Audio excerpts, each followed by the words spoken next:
Are you ready to grow your financial practice to heights you've never imagined?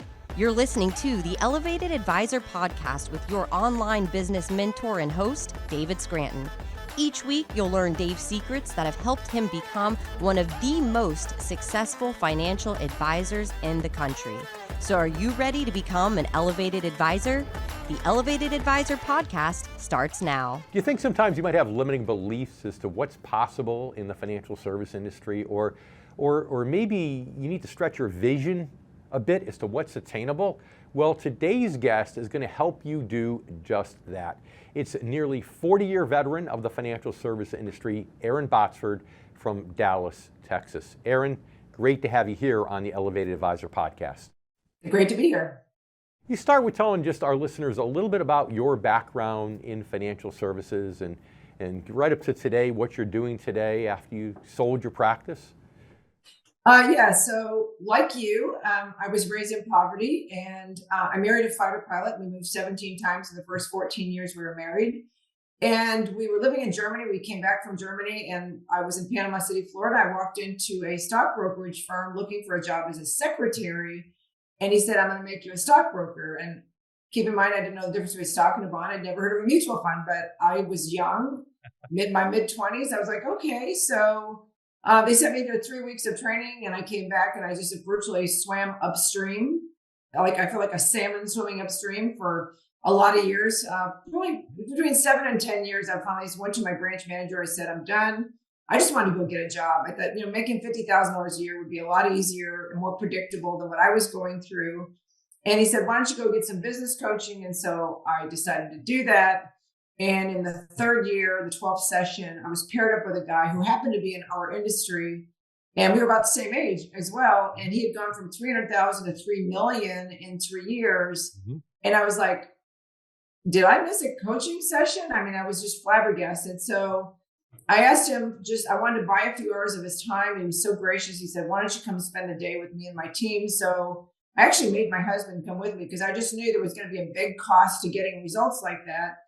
And maybe I was going to have to divorce my husband or sell my firstborn child. I wanted my husband to understand, why this was going to happen. But, it wasn't like that at all. And so really, David, just by seeing somebody who had done something I could have never imagined in such a short time, I now caught the vision, and I decided instead of continuing to make this up and make all these mistakes, he gave me the formula, he gave me the model. I'm like, okay, I'm going to go and do this. And, I remember going home, I had one part-time assistant. I shared with 3 or 4 other guys, and I went to the branch manager and said, hey, can I have her by myself? And she was 20 years old. She was right out of college. And I said, okay, here's the deal. I'm going to go out and bring in business, and you're going to do everything else. Mm-hmm. So fortunately for me, she was like, okay. And so that's kind of how it began. Yep. I don't remember, it was 3 or 4 years later, I did 3 million, then 4 million, 5 million. My business just kept growing. And as you alluded to, in 2017, I sold my firm. I had multiple offers on the firm because I built a firm that could run on a day-to-day basis without me being there. In fact, in 2015, I took 6 months off, and sure. My firm had a record year that year. So. And Erin, that's why I wanted to bring you on, because our listeners that are part of our group always hear that from me all the time, talking about it. But they say, well, that's just Dave. Dave can do this. Dave's a better businessman. He's a better salesman. But it's not just Dave. There's a lot of people like you in the industry who almost failed out of the industry at one point, thinking it would be easier to go somewhere else. So just out of curiosity, just go to the end. Obviously, you sold your practice for a tidy sum, but that year, or the year leading up to it, what were your profits? Were your profits $5 million that year, right when you were about to have that liquidity event? No, I never say what they are because I don't want to limit anybody else's beliefs, but I maintained about a 60% profit margin to revenue. So, but because I had 2 offices, I had one in Dallas, one in Atlanta. When I sold the firm, I had 7 conference rooms consistently filled with clients of my firm, and I wasn't in any one of them. So it was really a business. And again, if my only role is if there was a prospect worth 5 million or more, then I would come in to close that prospect, and then I turn them over to, various members of my team. So I was selling the philosophy of our firm, and I've said point blank after the first meeting, at the end of the first meeting, because I was known I could close a prospect of any size in the first meeting. And I'd say, you have to understand, nobody gets me. And this is why it's in your best interest to not be relying on me. What if you hear I got hit by a Mack truck? I don't want you to ever worry about your money. You're engaging our firm. We have lots of specialists. And I really try to deflect and defer my credibility to my team members. I would say, okay, now you've heard everything I know. This is it. I don't know anything else. I've hired other people who are way smarter than me to help you. How many, just out of curiosity, going back to the beginning of your career, when you were in that branch, how many other female brokers or advisors were there in that branch when you got put in this there was role? one at the time. I had one, and she was marginally successful. At the time, I was failing, so I guess we were both failing at the same time, right? So, but it was really kind of funny because most of them were guys, and I swear to you, they were taking bets on how long I would last. Yeah. And they were really betting against me and almost, trying to help my demise, right? There was not a lot of support. Let's just say that. I was going to say kudos to the manager, because you applied for a job as a secretary, and usually the manager with blindfolds on back then would have said, oh, that's great, we'll bring her on as a secretary. But he saw something in you, which I'm sure to this day you're grateful for his seeing something in you, because that was a unique manager, especially back in the day. So kudos to him. Well, to be honest, after I came home from my 3 weeks of broker training, he wanted me to present a business plan. And I was like, what's a business plan? So I went to the library, looked it up. We didn't have Google. And I did the best I could. I presented this business plan. He goes, Erin, this is probably the best business plan I have ever seen. Well, the truth was, David, it was the only business plan he'd ever seen, because he never asked the guys to do that. But I have to tell you this, he wasn't the best manager, because a couple of weeks later, he came up to me, literally said, Erin, I hate to tell you this, but you are a recipe for disaster. And I was like, what? And he's like, yeah, he goes, this is a losing proposition. I should have never hired you. I'm like, why? He goes, you're young, you're a female in the South, and it's never going to work. So that was kind of my Scarlett O'Hara moment. God is my witness. I'm going to prove this man wrong. So some days I think those were the kindest words he ever said, because it really lit the fire underneath me. Yeah. There was a lot of pain that went along, painful moments in trying to figure out the business. So.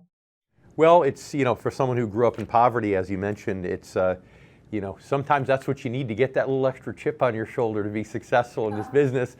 And then the vision of somebody who went from 300 to 3 million, and hey, if he did it, why can't I do it? So let's fast forward now. How many financial advisors did you have on your team when you had your liquidity event? I believe it was 7. Like I said, I had 18 employees. Nobody's asked me the question in a couple of years. I think we had 7 advisors. Maybe 9. I'd have to count them up on my fingers. It wasn't a huge business. 2 offices, and like I said, 18 employees that served our firm, our clients. So.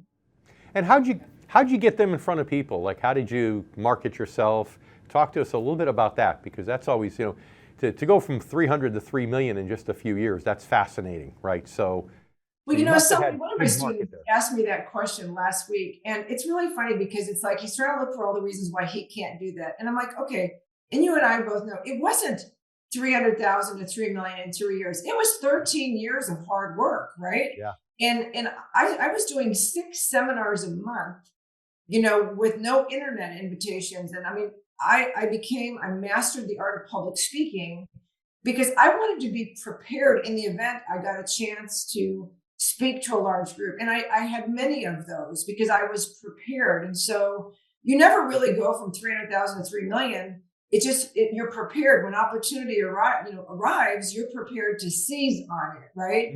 And so, that's kind of, one of my branch managers came up to me one time and said, Erin, I hear you're the seminar queen. Well, there's a big electronics company that's letting go of 900 people. Would you like to get in front of 900 people being offered early retirement? I'm like, yes.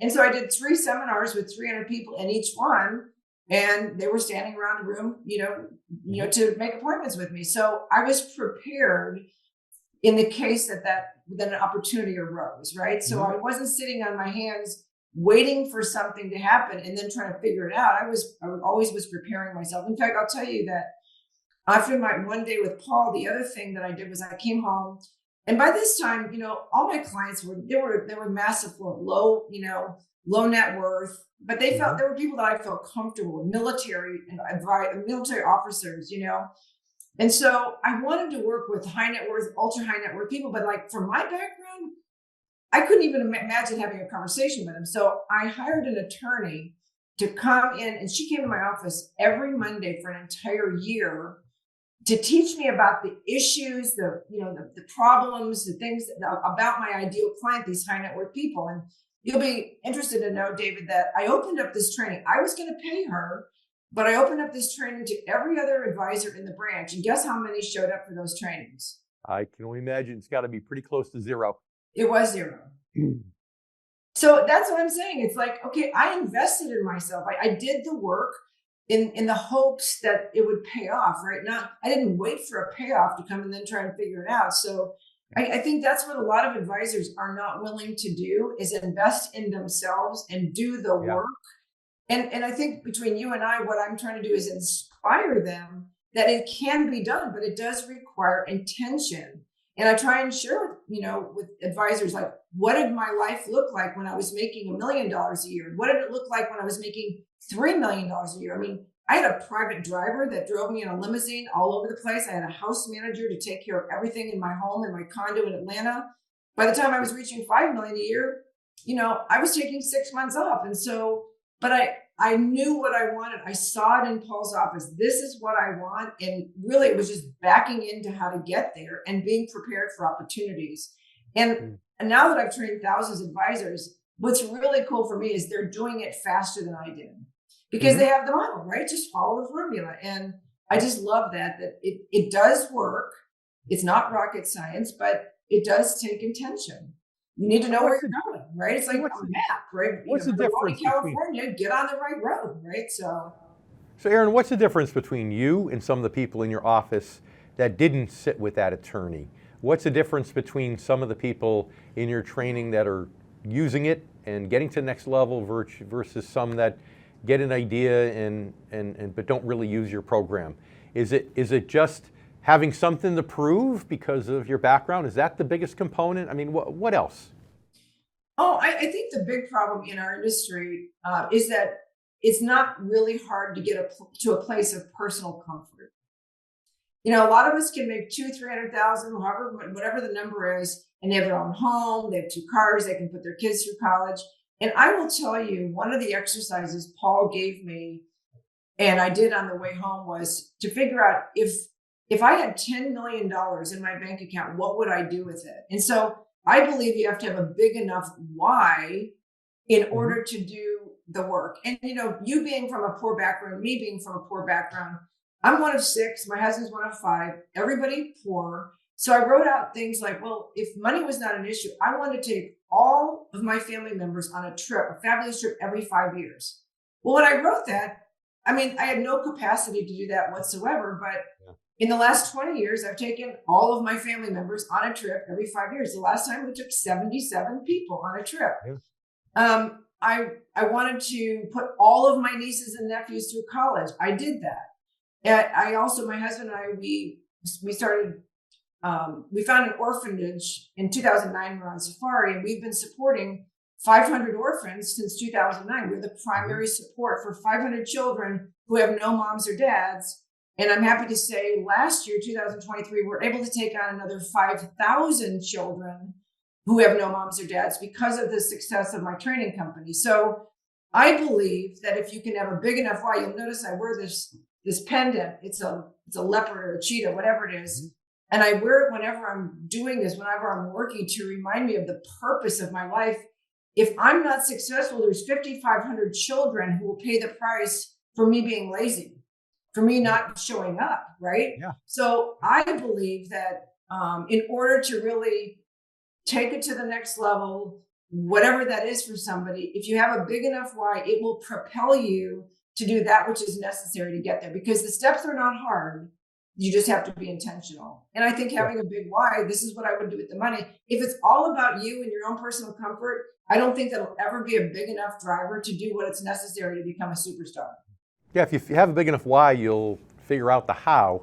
But you're right, a lot of people don't think big enough as to what they can do with their money. We see that even with clients, right? You've seen people who, gosh, maybe a couple was making $300,000 a year when they're working, and they're in your office, they try to look you square in the eye and say, well, when we retire, we need about 60. And you're looking at them like, come on, really? You're going to live on 1/5, right? Because they're afraid to dream, they're afraid to think big. And it sounds like that's a big part of your success in your training program, is getting people to think big and see the vision. Yeah. Yeah. I'm assuming so. Yeah. How about the mechanics? Give us a feel. So right before you hired that attorney, you said you were dealing with mass affluent. So give us an idea of what your average client net worth was then, and then what your average client net worth grew to right before your liquidity event. Yeah. Probably a good client back then gave me $1 million, $2 million, and that was probably, I don't know, whatever year it was. By the end, most of our clients had between 10 and $100 million. And yeah, that's who we worked with. So if you had to pick 2 or 3 gems that you learned, whether it's from that attorney whom you hired or just in talking to the more affluent individuals, what would those be for those who are listening who want to increase their average case size as significantly as you did? Yeah. The funny thing, David, is they are out there waiting for the advisor. They are waiting for you. If you're listening to it, they're waiting for you. But what always happens, and I didn't know this, I didn't set out to be a trainer in the industry. It just kind of happened because I started inviting advisors to come spend the day with me, just like I had spent the day with Paul. And then I realized, oh my gosh, they all have the same questions, which is why I created the program I have. And so they all ask me, Erin, how do I find those $10 million prospects? And my response at this point is like, well, if I gave you a big room and there was 50 prospects worth at least 20 million or more, would you have any idea how to close them? Would you have any idea how to even go take the next step to get a meeting with them? And most of the advisors were like, no, I don't think I have that. And so to me, it's like, okay, let's back up a little bit. And what I start off is I teach advisors how to close a prospect of any size the first time they meet with them. I'm talking about the first time, not like multiple discovery meetings. Right. I had a policy that I didn't chase prospects. So I got really good at what I did and what I teach. Mm-hmm. And so the other thing that prospects or advisors don't realize is who the real buyer is. In a traditional couple, they think the business owner or the senior executive at the Fortune 500 company, they think he's the buyer. She's actually their buyer. Mm-hmm. So what I do is, if you understand her, you win the deal. And so first of all, I would never meet with, if there's 2 people that are going to be affected by the work that we do, the planning we do, I won't meet with any one of them individually. They both have to be there. And the reason is I focus on the risk side of the balance sheet, always starting.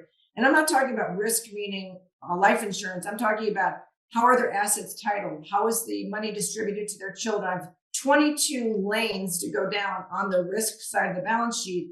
That's what she worries about. Allianz did a study in 2012 that women have this intense fear of running out of money. They say that 57% of college educated working women fear they'll end up being a bag lady someday. Well, yeah, the bag lady syndrome. That's right. So what I would do is I started in the risk side, and what I was trying to do, David, is expose that most of them had significant vulnerabilities in their life. Mm-hmm. Like, they might be worth $20 million and they have a $1 million umbrella liability insurance policy. And I'm like, really? Yeah, we have $1 million. Well, you also told me you have a son driving a car in your name down at Texas A&M. If he happens to have a couple of cocktails one night, hits a plastic surgeon, and you're being sued for $25 million, how does that play out in your financial plan? Mm-hmm. And they never really thought about that. So they're typically the reason I could win all the time is because I closed 95% of my deals without ever saying the word investment. Yep. And so what I teach advisors to do is this. The truth is, when a prospect comes to see you, they have their attorney up here, they're in their head, their CPA here, their Mercedes dealer here, and then us. And what I want to do is in less than an hour, I want to get to the point where I am on par, equal to their most trusted advisor, their attorney. And the worst thing that you can possibly do is you expose vulnerabilities. And I've never had a situation where I couldn't do it. And then you say, oh, and by the way, and they'll say, oh my gosh, what's it going to take to fix these problems? What they're really asking you is, what's your financial planning fee? Mm-hmm. And if you say, oh, I do this for free, what you've done is catapult yourself down to where they thought you were in the first place. Mm-hmm. And I mean, and you're going to lose the deal. I'll give you one example, and I know we're on a time limit, but one of my advisors, he been in business 15 years. His average ticket client had between 2 and 3 million. He had never charged a financial planning fee. And he said, right after he got into the program, within about 5 weeks, he had the opportunity to get in front of a $40 million business owner. And he goes, Erin, before taking your program, I would have never even taken the meeting because I didn't know what affects a $40 million business owner. And I never met with anybody that wealthy. He said, I binge watched, I call it my secret sauce, binged watch all weekend. I want to be prepared with these disturbing tracks, these things on the risk side. He goes in there, he does exactly what I tell him to do. And the guy said at the end, hey, Justin, what's it going to take to fix these problems? Which is, he was really saying, Justin, what's your financial planning fee? Right. Justin said, Erin, I could hear your voice in my head. And he said, I could hear you saying, Justin, say the biggest number that can come out of your mouth. And so he said, my annual financial planning fee will be $44,500. And the guy said, done. Yeah. And what I teach advisors is you only need to get one of those, but you have to be prepared when you have that opportunity, because now Justin's firm is just catapulted because birds of a feather flock together. This guy, he hangs out with $40 million people, $50 million people. They go on vacation together. They drink fine wine together. And this guy has just loaded Justin up. Now, Justin's minimum fee is $10,500.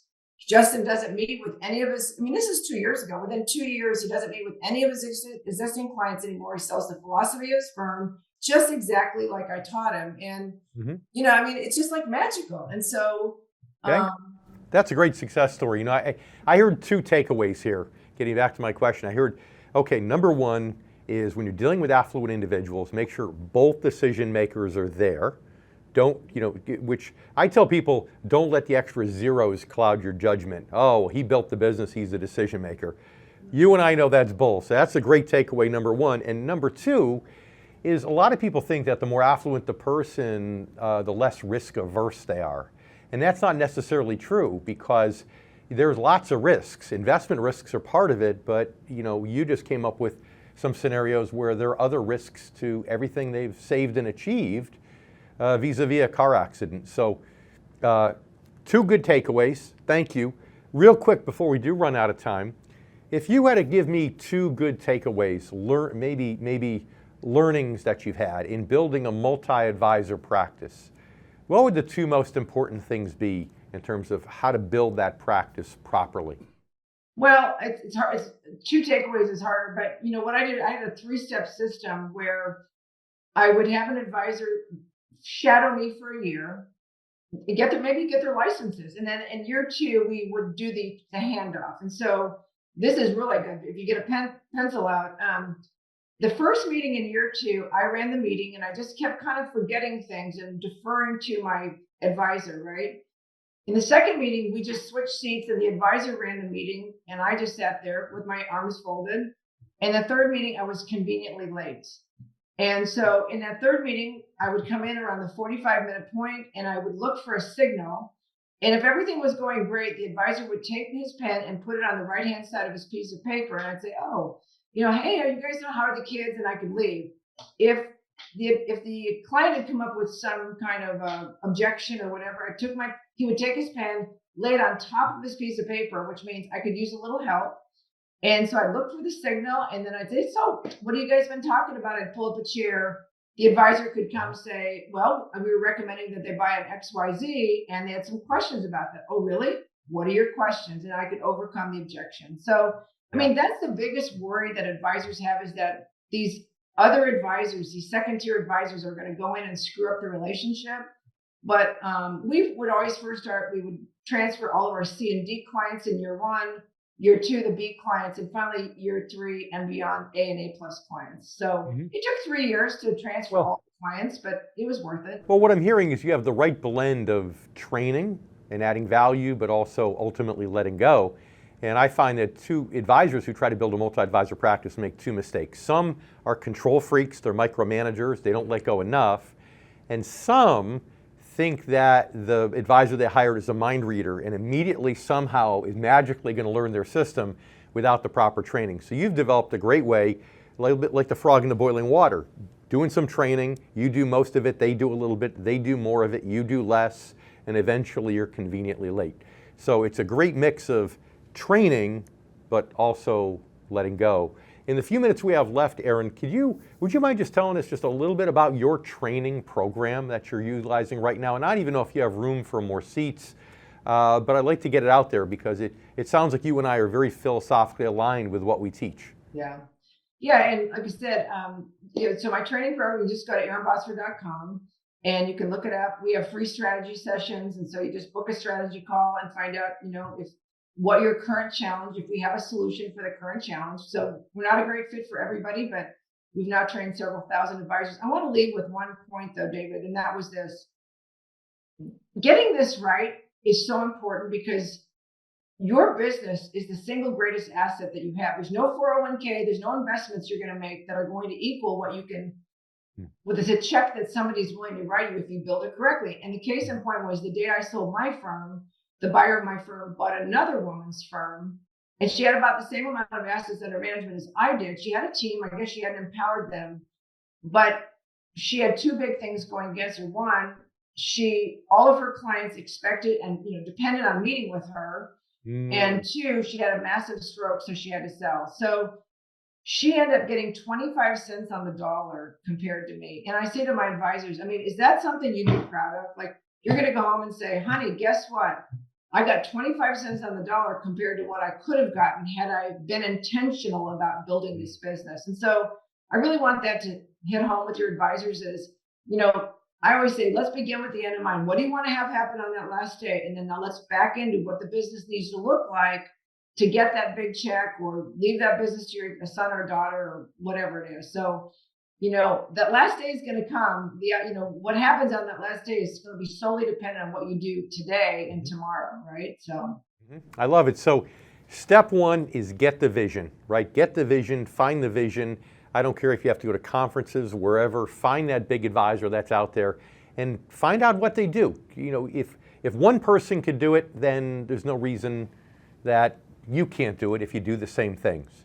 Step two, if you really want to become in a more affluent market, well then learn how to speak to those people. Because how you talk to somebody with $1 million isn't the same as how you talk to somebody with 10 or 20 million. And then step three, if you really want to build a multi-advisor practice, do it the right way. I always say there's dozens of wrong ways to build a multi-advisor practice and only a few right ways. But it sounds like you and I kind of separately have figured out some of the right ways to do that. So one more time, your website, Erin?